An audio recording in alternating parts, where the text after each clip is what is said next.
Работаем в режиме повседневной деятельности, принимаем пациентов по скорой помощи, также которые прибывают сюда самостоятельно. На данный момент на лечении находится 50 человек.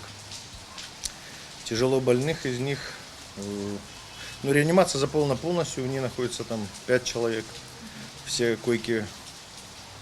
Плюс еще в отделениях есть больные, которые нуждаются в кислороде, находятся на кислородных койках. Таких, около 15 человек еще.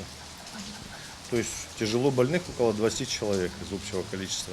За все время работы госпиталя мы пролечили уже около 400 человек. Были летальные исходы, 24 человека. К сожалению, такое тоже случается. От этого никуда не деться. Но в основном это люди были пожилого возраста, которым уже там за 78-80 лет. И опять же с осложненными, сразу тяжелыми формами, которые поступали.